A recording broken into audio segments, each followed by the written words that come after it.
Tanghaling tapat at tila isang nagbabagang plansa ang araw sa kalangitan ng Maynila. Ang usok mula sa libu-libong sasakyan ay humahalo sa alikabok ng kalsada, lumilikha ng isang makapal na hanging pumipiga sa dibdib ng sinumang magtangkang lumanghap nito. Sa sangandaan malapit sa Quiapo Church, ang ingay ng mga busina ay parang isang magulong orkestra ng pagkainip. Isang traffic enforcer ang nakatayo sa gitna ng kalsada, ang mga kamay ay gumagalaw na tila isang konduktor, ang balat ay nangingitim na sa walang awang sikat ng araw. Sa gilid, malapit sa isang maliit na police outpost, isa pang pulis ang nagmamasid. Siya si Police Corporal Marco Reyes, kilala ng mga tindero at trooper sa lugar bilang isang pulis na matigas ang ulo at mahilig magpakitang gilas. Hindi na mabilang sa daliri kung ilang beses niyang sinigawan ang isang trooper ng jeep sa harap ng maraming tao dahil lamang sa bahagyang pagliko sa maling linya. Kung minsan, minumura niya ang mga rider ng motorsiklo na walang helmet na para bang iyon na ang pinakamabigat na krimen sa mundo. Ngunit sa araw na iyon, ang kanyang pag-ugali ay lalampas sa karaniwang limitasyon. Sa sementadong bangketa, isang babaeng may magulong buhok ang nakaupo, nakasandal sa maruming pader. Ang kanyang damit ay punit-punit, ang mukha ay may bahid ng dumi, at sa kanyang kamay ay maihawak siyang maliit na supot ng plastik na naglalaman ng tira-tirang kanin at ulam. Kilala siya ng mga taga roon bilang si Clara, isang palaboy na madalas makitang tumutulong sa mga barker sa paglilinis ng basura o sa pagbabantay ng mga pinamili ng mga mamimili sa palengke. Naaawa sa kanya ang mga tao, ngunit sanay na rin sila sa kanyang presensya. Subalit sa tanghaling iyon, ang kanyang kapalaran ay biglang magbabago dahil sa isang maliit na hindi pagkakaunawaan. Nagsimula ang lahat nang umilaw ang pulang ilaw sa traffic light. Nakita ni Corporal Reyes si Clara na nakatayo malapit sa isang AV na huminto sa unahan. Tila kinakausap nito ang trooper at ang kanyang kamay ay nakaturo sa bintana ng sasakyan. Mula sa kanyang kinatatayuan, ang eksenang iyon ay nagbigay ng isang konklusyon sa isip ni Reyes, si Clara ay nangungutong o sa pilitang humihingi ng pera. "Hoy, anong ginagawa mo dyan?" Malakas niyang sigaw habang tumatakbo palapit. Ang trooper ng ACGU ay mabilis na isinara ang bintana at tumingin ng may kaba. Lumingon si Clara, bahagyang nagulat. "Gusto ko lang po sanang isaulitong wallet, sir," anya sa mahina at nanginginig na boses. Nalaglag po kasi malapit sa gulong ng sasakyan niya. Ngunit hindi pinakinggan ni Reyes ang kanyang paliwanag. Agad niyang hinablot ng marahas ang braso ni Clara. "Huwag mo kong lokohin. Akala mo hindi ko alam ang modus niyo," anya sa tonong nag-aakusa. Ang pitaka na hawak ni Clara ay nalaglag sa lupa. Nagsimulang mapatingin ang mga tao sa paligid. Ang ilang tindera ay itinigil ang kanilang ginagawa, habang ang mga barker ay nagmamasid mula sa malayo na may pag-aalala sa kanilang mga mukha. "Sir, totoo po yung sinasabi niya, nahulog po talaga yung wallet," sigaw ng isang ale na nagtitinda ng gulay. Ngunit sinulyapan lamang siya ni Reyes ng masama. "Manahimik ka dyan, Nay. Huwag kang makialam. Trabaho ko to," sabi niya ng mayabang. Sa gitna ng kalsada, kinalagkad ni Reyes si Clara sa gilid. Sinubukan ni Clara na magpaliwanag habang umiiyak. "Totoo po, sir, isasauli ko lang po talaga. Tingnan nyo, may di pa po sa loob." Subalit si Reyes, marahil dahil sa hiya na napasigaw na siya sa publiko o dahil sa nais niyang ipakita ang kanyang kapangyarihan, ay lalo pang nagalit. Inakusahan niya si Clara na nagkukunwaring tapat matapos mahuli sa akto. Sa malakas na boses, sumigaw siya, "Kung tapat ka, bakit mo hinawakan agad ang wallet?" "Ha?" Ang mga tao ay nagsimulang kunan siya ng video gamit ang kanilang mga cellphone. Ilang rider ng delivery appy ang huminto sa gilid, nag-uusisa sa gulo. Nagsimulang uminit ang sitwasyon. Yumuko si Clara, nagsisimula ng mamasa ang kanyang mga mata. Hindi siya sumagot, niyakap na lamang ang kanyang sarili. Ngunit bigla na lamang hinablot ni Reyes ang kwelyo ng kanyang damit ng napakalakas. "Umakyat ka sa presinto kung ayaw mong umamin," sigaw niya. Ang kanyang pagkakahablot ay napakalakas at ang luma at manipis na tela ay napunit sa bandang dibdib na naglantad sa bahagi ng katawan ni Clara. Isang maliit na hiyawan ang narinig mula sa mga tao. Ilang ginang ang napahawak sa kanilang bibig sa gulat. Sumigaw si Clara at sinubukang takpan ang kanyang dibdib ng mga kamay. Diyos ko, pulis, sobra na yan, sigaw ng isang matandang lalaki na nagtitinda ng sigarilyo sa bangketa. Ngunit hindi tumigil si Reyes. Nanatiling tensyonado ang kanyang mukha. Marahil ay naghahalo ang galit at hiya dahil siya na ang sentro ng atensyon. Lumala ang tensyon. Tumakbo si Clara palayo, nakayuko, pinipigilan ang mga luha. Ngunit bago pa siya makalayo, hinarang na naman siya ni Reyes. Huwag kang tumakas. Matapos mong manloko, tatakasan mo ko ngayon? Nagsimula ng mag-ingay ang mga tao. Ilan ang nagprotesta sa ginawa ni Reyes? Isang binatilyo ang kumukuha ng video ng malapitan habang sumisigaw, "Sir, harassment na yan. Huwag kayong bastos sa babae." Ngunit sa halip na kumalma, itinulak pa ni Reyes ang cellphone ng binatilyo. "Umalis ka dyan. Nagtatrabaho ako," sabi niya sa mataas na tono. Uminit lalo ang paligid. Nanginginig si Clara. Sa gitna ng hiya at galit, napansin ng kanyang mga mata ang pitaka na nalaglag kanina. Tumakbo siya, dinampot ito, at itinaas habang sumisigaw, "Ito ang pruweba na hindi ako nagsisinungaling." Binuksan niya ang pitaka ng mabilis. Sa loob, naroon nga ang isang at ilang business card. "Kanino po ito?" tanong niya ng malakas. Habang umiiyak pa rin, biglang isang lalaking naka-Amerikana ang lumabas mula sa FE na huminto kanina sa traffic light. Tumatakbo itong lumapit na may panik sa mukha. "Wallet ko yan." "Paumanhin, sir." Tama po siya. Hindi ko namalayan na nahulog. Sandaling natahimik ang lahat. Ang hiyang bumalot sa mukha ni Corporal Reyes ay agad na nagbago. Ang mga matang kanina ay mapanghusga kay Clara ay ngayon ay nakatutok sa kanya ng may pang-iinsulto. Nagsimulang magbulungan ang ilan. Pinag-uusapan kung gaano kabastos at kahiyahiya ang ginawa ni Reyes. Ang lalaking naka-Amerikana, nakalauna ay nakilalang si Gino Santos, isang negosyante ng electronics, ay yumuko kay Clara. "Miss, pasensya na po. Maraming salamat sa pagsauli ng wallet ko," magalang niyang sabi. Nanatiling tahimik si Clara, nakayuko, ang mga mata ay namamaga pa rin. Hindi siya sumagot, hinawakan lamang ang punit na damit sa kanyang dibdib. Isang ale na nagtitinda ng turon ang mabilis na nag-abot ng lumanyang jacket para itakip sa katawan ni Clara. Sinubukan ni Reyes na panatilihin ang kanyang dignidad sa pamamagitan ng pag-aayos ng kanyang hininga. "Paumanhin, nagkamali lang ako ng akala," mahina niyang sabi. Ngunit ang boses na iyon ay tila nilamon ng daan-daang matang nakapaligid sa kanya. "Kung nagkamali ka ng akala, hindi mo kailangang punitin ang damit ng tao, boss," sabat ng isang barker sa matalas na tono. Ang salitang iyon ay sinundan ng mga pagsang-ayon mula sa mga tao. Ang madilim na ulap sa ulo ni Reyes sa araw na iyon ay hindi pa tapos. Sa loob lamang ng ilang oras, ang video ng insidente ay kumalat na sa social media. Isang video na in-upload ng binatilyong rider ay agad na naging viral na may caption na, "Pulis aroganteng pinunit dens damit ng pulubi, gusto lang pala isauli din di wallet." Bumaha ng masasakit na komento ang post. Marami ang nagalit, marami rin ang humihiling na imbestigahan si Reyes. Ilang lokal na news outlets ang nag-ulat din sa pangyayari. Malinaw na binanggit ang pangalan ni Corporal Marco Reyes. Samantala, sa kanyang maliit na inuupahang bahay sa Tondo, nakaupo si Reyes sa isang lumang silya, nakatitig sa kanyang cellphone na walang tigil sa pagtunog. Hindi pa niya sinasagot ang tawag mula sa kanyang superior. Ang mukha ng kanyang asawa ay puno ng pag-aalala. "Marco, paano na to? Nasa balita ka na rin sa GE," mahinang sabi ng kanyang asawa.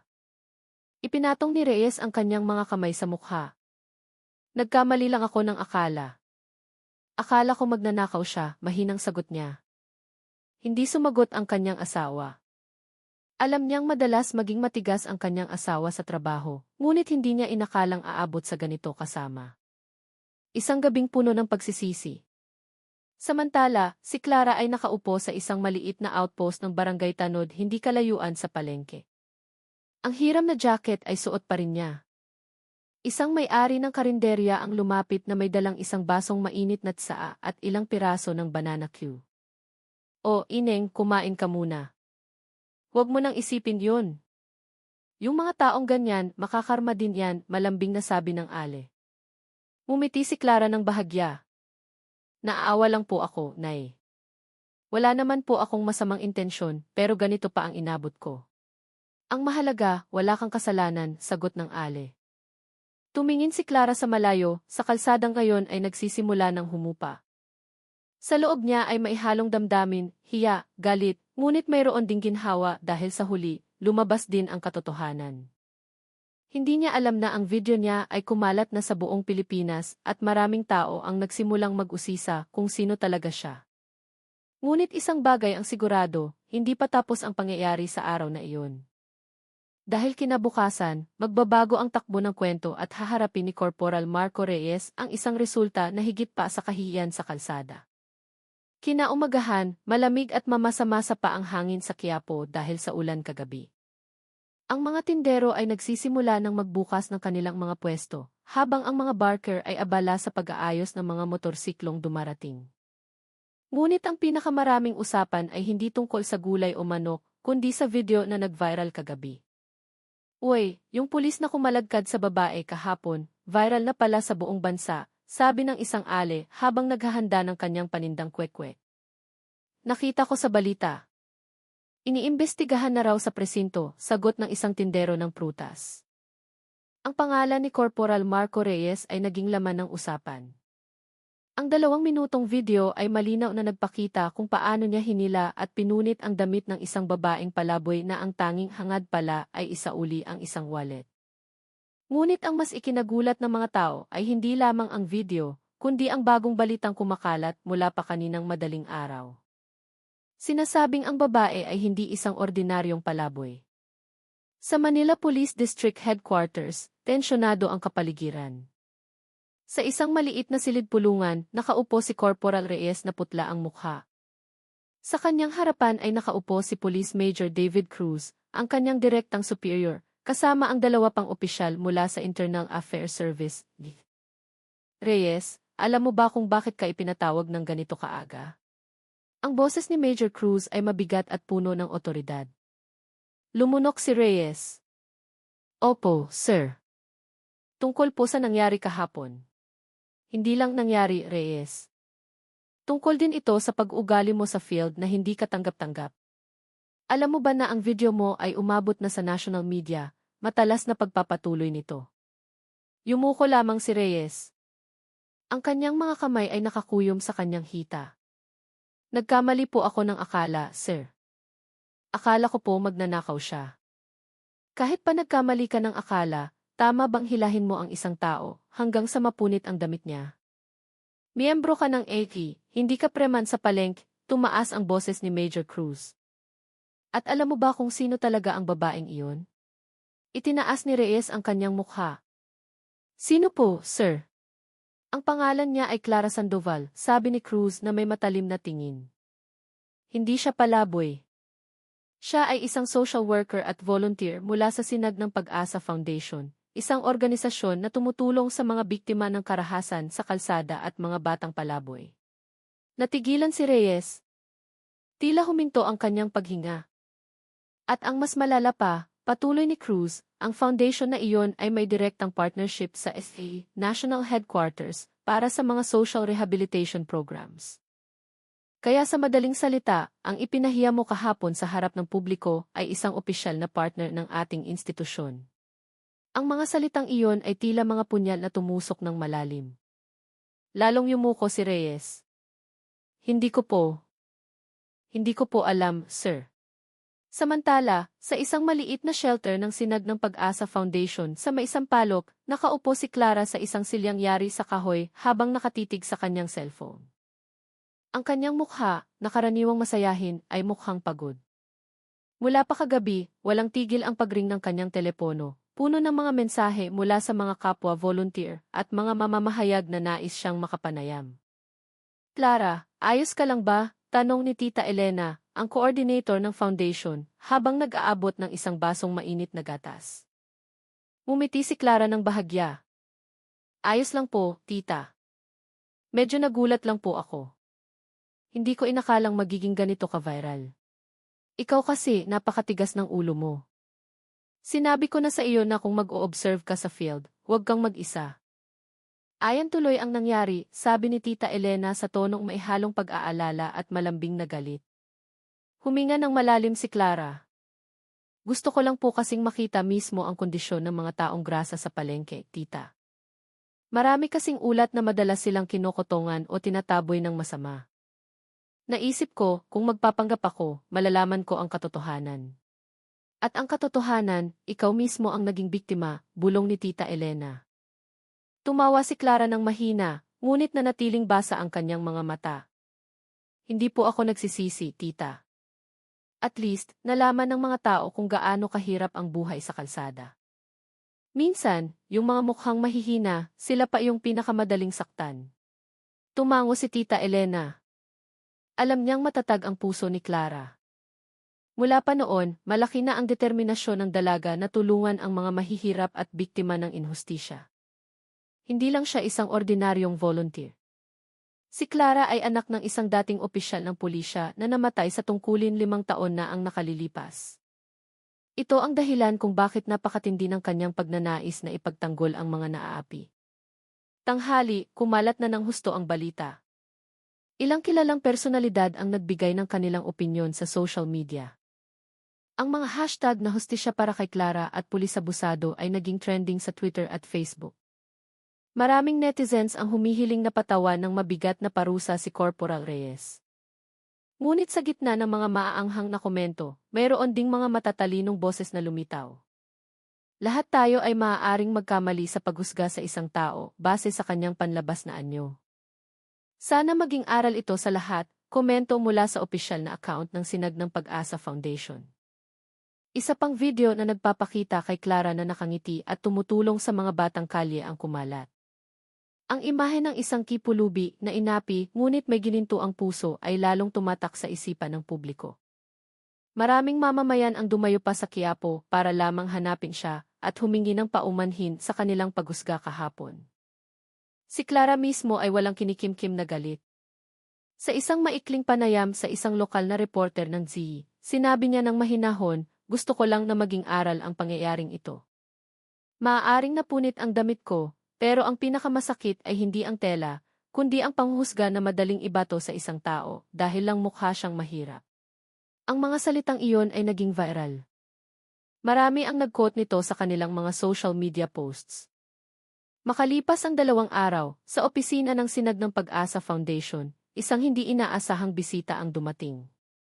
Nakasuot siya ng uniporme ng pulis. Ang kanyang mukha ay pagod at alanganin. Siya si Corporal Marco Reyes. Sinubukan siyang harangin ng staff, ngunit narinig ni Clara, na nakaupo sa likod bahay, ang kaunting komosyon at lumabas. Nang makita siya ni Reyes, tumayo ito at nagbigay ng isang maikling saludo. Nakayuko ang kanyang mga mata. Nandito po ako para humingi ng tawad, ma'am, mahina niyang sabi. Sandaling natahimik si Clara, tinitingnan siya na may ekspresyong mahirap basahin. Wala po akong galit, sir. Pero masakit po ang ginawa ninyo kahapon. Mabilis na tumango si Reyes. Alam ko po. Nahihiya po ako, ma'am. Hindi po ako makatulog simula nang mangyari yun. Akala ko po ginagawa ko lang ang trabaho ko, pero ang totoo, ipinahiya ko ang isang taong gumagawa pala ng kabutihan. Natahimik ang paligid. Ilang volunteer na nakatayo sa malapit ay nakatingin sa kanila na maihalong galit at simpatya. Handa po akong tanggapin ang parusa, pagpapatuloy ni Reyes. Nanginginig ang kanyang boses. Pero hayaan niyo po akong humingi ng tawad ng personal. Nakalimutan ko na po kung paano maging isang taong matiisin. Ang araw-araw sa kalsada ay nagpatigas sa akin, at nagkamali po ako nang sa maling tao ko ito ibinuhos. Tinitigan ni Clara ang mga mata ni Reyes ng matagal. Nakita niya ang sinseridad doon, hindi lang isang formalidad. Kung talagang nagsisisi po kayo, sabi niya sa wakas, patunayan niyo po sa gawa, hindi sa salita. Maraming tao sa kalsada ang nakakaranas ng mas masahol pa sa dinanas ko. Kung gusto niyong magbago, tulungan niyo sila. Yumuko ng malalim si Reyes. Pangako po. Lumipas ang ilang linggo. Ang kaso ay naresolba sa pamamagitan ng etikal na proseso. Si Corporal Reyes ay binigyan ng mabigat na disiplina at inilipat mula sa traffic unit patungo sa Police Community Relations, sa ilalim ng koordinasyon ng unit ng partnership sa komunidad. Para sa maraming kasamahan niya, iyon ay isang hindi opisyal na demotion. Ngunit para kay Reyes, iyon ang simula ng pagbabago. Nagsimula siyang madalas pumunta sa sinag ng Pag-asa Foundation para tumulong sa mga gawaing panlipunan. Naghatid siya ng pagkain sa mga batang kalye, tumulong sa pag-aayos ng trapiko tuwing may pamamahagi ng relief goods, at sumama pa sa paglilinis sa lugar kung saan nangyari ang insidente. Nagsimulang makita ng mga tao ang ibang panig niya. Ang mga mamamayang dati nagmumura sa kanya ay bumabati na ngayon ng may ngiti. Isang hapon, habang papalubog na ang araw, nakaupo si Reyes sa outpost ng barangay, pinagmamasdan ang kalsadang naging saksi sa kanyang pagkakamali. Sa kanyang tabi, lumapit si Clara na may dalang 2 baso ng matamis na tsaa. Mainit pa, sabi niya habang bahagyang nakangiti. Tinanggap ni Reyes ang baso. Salamat, Ma'am Clara. Huwag na masyadong formal, sabi ni Clara.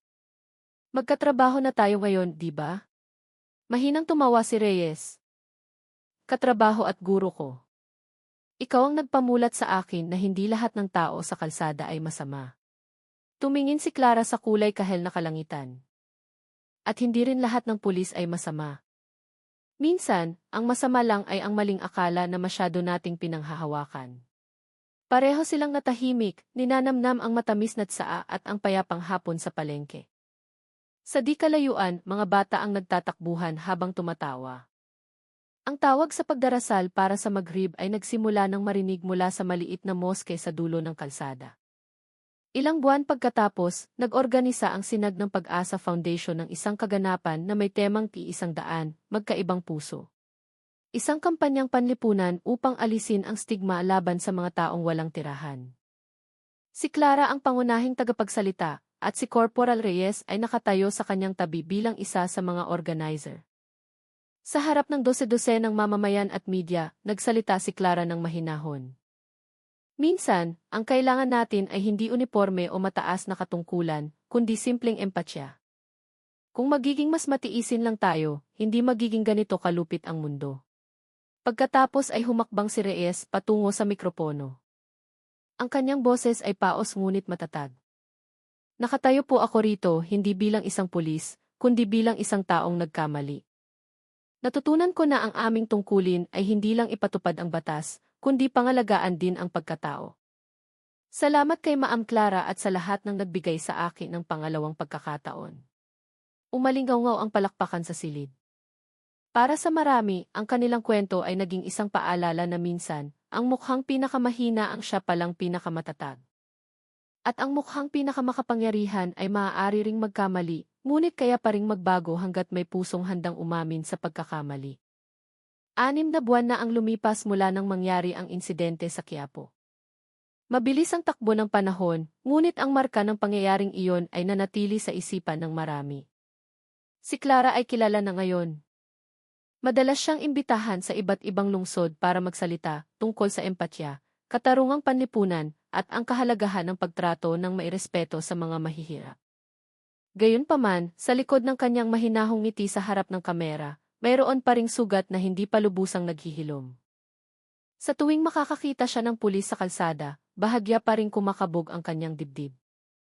Marahil dahil masyadong malalim ang marka ng araw na iyon, ang hiya, takot, at sakit ay naghahalo-halo.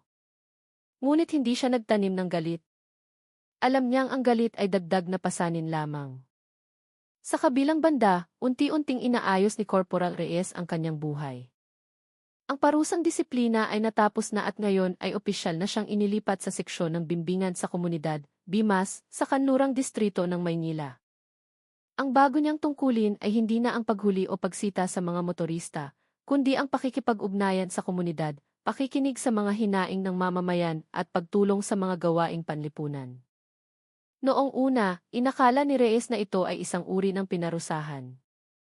Ngunit habang tumatagal, nagsimula siyang makaramdam ng ibang bagay, isang kapayapaan na hindi niya nahanap noong nasa kalsada siya. Naramdaman niyang mas nagiging tao siya, mas malapit sa mga taong dati niyang binabaliwala. Isang umaga, sa sinag ng Pag-asa Foundation, abala si Clara sa pag-aayos ng mga kahon ng donasyon sa likod bahay. Ang sikat ng araw ay tumatago sa mga dahon ng puno ng mangga. Sa paligid niya, abala ang ilang batang volunteer sa paghahanda para sa isang outreach program sa isang ampunan sa Cavite. Biglang may humintong motorsiklo sa tarangkahan. Bumaba si Reyes na nakasuot ng simpleng damit, may dalang ilang sako ng bigas sa likod ng motor. Magandang umaga, bati niya habang nakangiti. Lumingon si Clara at magalang na sumagot. Wow, Sir Marco, dumating din po kayo. Maraming salamat po. Ang dami po nitong tulong. Hindi po ito tulong, ma'am. Nakikiambag lang po para sa event bukas. Mula po sa akin at sa mga kasamahan ko sa Bimas, pagpapakumbaba niya. Ilang batang volunteer ang nagbulungan. Nagtataka pa rin kung paano naging ganito kalapit ang kanilang relasyon matapos ang kahiyahiyang insidente noon. Tinulungan ni Reyes na ilipat ang mga sako sa bodega. Habang binubuhat ang huling sako, mahina siyang nagsalita, naaalala ko pa rin po yung araw na yun, ma'am. Minsan kapag dumadaan ako sa Quiapo, nahihiya pa rin po ako. Tiningnan siya ni Clara. Kung ang hiya pong yan ang nagpabago sa inyo para maging mas mabuti, hindi po yan pasanin. Isa po iyang paalala. Natahimik si Reyes sandali at marahang tumango. Marami po akong natutunan. Ngayon, sinusubukan kong mas madalas bumaba sa komunidad. Hindi para magalit, kundi para makinig sa kwento ng mga tao. Kinabukasan, ang grupo ng foundation ay nagtungo sa ampunan sa Cavite. Sakay sila ng 2 pickup na puno ng bigas, damit at mga laruan. Sumama si Reyes hindi bilang pulis, kundi bilang isang volunteer. Sa buong biyahe, tumulong siya sa pag-aayos ng mga gamit, at nagbigay pa ng aliw sa mga bata sa likod sa pamamagitan ng mga kwentong nakakatawa. Ang kapaligiran ay mainit, parang isang malaking pamilya na simple ngunit nagmamalasakitan. Pagdating sa ampunan, sinalubong sila ng masasayang tawa ng mga bata. Abala si Clara sa pamimigay ng candy at coloring books, habang si Reyes ay tumutulong sa mga tagapangalaga sa pagbaba ng mga donasyon. Tila alanganin siya noong una, ngunit napangiti siya nang tawagin siya ng isang batang lalaki. Mama Pulis, sa iyo po ba tong sombrero? Tanong nito habang tinuturo ang sombrerong nahulog mula sa bulsa ni Reyes. Mahinang tumawa si Reyes. Pero ngayon, hindi na ako yung pulis na masungit. Natuto na akong maging mabait na pulis. Tumawa ang bata. Kung ganon, gusto ko na ring maging pulis, pero yung katulad mo ngayon, hindi yung laging galit. Narinig ni Clara ang usapan at marahang napangiti. Alam niya sa kanyang puso na ang maliliit na pagbabagong tulad nito ang nagbibigay isa-isa sa lahat ng sakit na kanyang dinanas noon. Naging maayos ang programa. Ngunit habang naghahanda na silang umuwi, isang lalaking nasa katanghalang gulang na may malungkot na mukha ang dumating sa bakura ng ampunan. Nakasuot siya ng kupas na jacket at tsinelas. Ang kanyang mga mata ay pula dahil sa pag-iyak. Nilapitan siya ni Reyes. May maitutulong po ba ako, tay? Tiningnan siya ng lalaki sandali at mahinang sinabi, yung anak ko po, sir. Kinuha ng kung sino. Nag-report na po ako sa presinto, pero wala pong tumutulong. Kailangan pa raw hintayin ang proseso. Naging seryoso ang mukha ni Reyes. Gaano na po katagal nawawala? 2 araw na po. 9 na taong gulang po ang anak ko. Sinta po ang pangalan. Narinig ni Clara ang usapan at agad na lumapit. Tay, pwede ko po bang ikalat ang litrato niya sa social media para maraming makakita? Mabilis na tumango ang lalaki. Sa nanginginig na kamay, inilabas niya ang litrato ni Sinta mula sa kanyang pitaka. Agad itong kinuna ni Clara at nagsulat ng maikling post sa account ng foundation. Batang babae na nagngangalang Sinta, 9 taong gulang, nawawala sa lugar ng Bacoor. Pakitulong po na ikalat. Kinuha ni Reyes ang kanyang telepono at tinawagan ang isang kasamahan sa presinto. Tare, patrace ng report ng nawawalang bata sa Bacoor. Pangalan Sinta. Pakicheck din ng mga GCV sa lugar. Urgent 2. Ang kanyang boses ay tegas ngunit kontrolado, malayo sa dati niyang pagkatao. Ilang oras ang lumipas, nakatanggap si Reyes ng balita mula sa kanyang kaibigan sa presinto. May ulat na isang batang kamukha ni Sinta ang nakita sa lumang terminal, kasama ang isang kahina-hinalang lalaki. Walang pag-aalinlangan, agad niyang inaya ang 2 volunteer na pumunta roon. Sumama si Clara kahit pinagbawalan. Delikado to, ma'am, sabi ni Reyes habang pasakay sila sa motor. Hindi ako pwedeng manahimik lang. Alam ko ang pakiramdam ng walang magawa, matatag na sagot ni Clara. Pagdating sa lumang terminal na halos wala ng tao, natanaw nila mula sa malayo ang isang matabang lalaki na may malaking backpack na akay-akay ang isang maliit na bata. Si Sinta ay mukhang mahina, namamaga ang mga mata.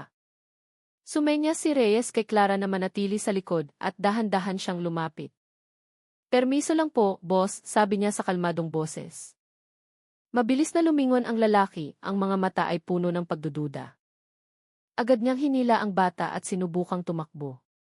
Tumakbo si Reyes at matagumpay siyang nahabol malapit sa isang abandonadong tindahan. Nagpambuno sila sandali bago bumagsak ang lalaki. Umiyak ng malakas ang bata. Bitawan mo ko. Ihahatid ko lang siya sa kaibigan niya, pagdadahilan ng lalaki. Kaibigan? Sa ganitong oras sa abandonadong terminal, sagot ni Reyes. Pinigilan niya ang lalaki habang tinatawagan ang pinakamalapit na presinto. Hindi nagtagal, dumating ang patrol at dinala ang lalaki para sa investigasyon. Agad na niyakap ni Clara si Sinta, pinapakalma ito habang hinahaplos ang buhok. Yumakap pabalik ang bata, takot na takot pa rin. Gabi na nang bumalik sila sa ampunan kung saan naghihintay ang ama ni Sinta. Nang makita nitong bumaba ang anak mula sa motor ni Reyes, agad itong tumakbo at niyakap ng mahigpit ang kanyang anak. Bumuhos ang mga luha, nakakayanig sa katahimikan ng gabi. Salamat po, sir. Salamat po, sabi niya habang umiiyak. Tumango lamang si Reyes. Tungkulin ko po yan, tay. Hindi dahil sa uniforme, kundi dahil isa rin akong ama. Nakatayo si Clara hindi kalayuan sa kanila, nangingilid ang luha. Alam niyang ang gabing iyon ay hindi lang pagsagip sa isang bata, kundi pagsagip din sa isang puso. Ang puso ng isang pulis na dating muntik nang mawala ng direksyon, ngunit ngayon ay natagpuan na ang tunay na kahulugan ng kanyang sinumpaang tungkulin. Kinaumagahan, mabilis na kumalat ang balita tungkol sa pagkakatagpo kay Sinta. Maraming media outlet ang nagsulat, pulis na nag-viral dahil sa kabastusan, ngayon ay bayani sa pagsagip ng nawawalang bata. Ang litrato ni Reyes na karga-karga si Sinta ay lumabas sa iba't ibang news portal. Ngunit ngayon, iba na ang komento ng publiko. Ito ang pruweba ng tunay na pagbabago. Lahat tayo nagkakamali, ang mahalaga ay handang magbago. Binasa ni Reyes ang mga komento na mailuha sa kanyang mga mata. Hindi siya naghahanap ng papuri, ngunit sa kanyang puso ay mayroong ginhawa. Sa wakas, natubos niya ang pagkakamaling minsang nagpahiya sa kanya sa buong bansa. Kinahapunan, dumating si Clara sa opisina ng BIMAS na may dalang maliit na regalo. Sa loob ay may isang maikling sulat at isang larawan ng kanilang outreach program sa ampunan. Para may remembrance po, sabi niya. Binuksan ni Reyes ang sulat at binasa ito ng dahan-dahan. Sir Marco, naniniwala po ako na lahat ng tao ay kayang magbago. Salamat po sa pagpapatunay na ang paghingi ng tawad ay hindi lang salita, kundi gawa. Tinitigan niya si Clara ng matagal at napangiti. Salamat, ma'am. Siguro binigyan ako ng Diyos ng pangalawang pagkakataon sa pamamagitan ng insidenteng iyon. Kalmadong sumagot si Clara. Siguro po hindi lang kayo. Ako rin po may natutunan. Na ang tunay na lakas ay wala sa uniforme, kundi nasa pusong handang magpatawad. Makalipas ang ilang linggo, ang kalsada sa Quiapo ay mukhang normal lang. Ngunit may isang eksena na nagpapainit sa puso ng sinumang makakita. Isang pulis at isang babaeng simple ang pananamit ang nakatayo sa gilid ng kalsada, namimigay ng nakabalot na pagkain sa mga pulubi at namamalimos. Dito sa lugar na to, gumawa ako ng malaking pagkakamali, sabi ni Reyes habang inaabot ang kanin sa isang matandang lalaki. Ngayon, gusto kong tubusin yon sa maliliit na paraan. Nakangiti si Clara sa kanyang tabi. Minsan po, ang malaking pagbabago ay nagsisimula sa maliliit na bagay, sir. Dahan-dahang lumubog ang araw sa likod ng mga gusali. Umalingaungaw ang tawag sa pagdarasal, nagdadala ng kapayapaang mahirap ipaliwanag. Tumingin si Reyes sa kulay kahel na langit at napangiti. Sa unang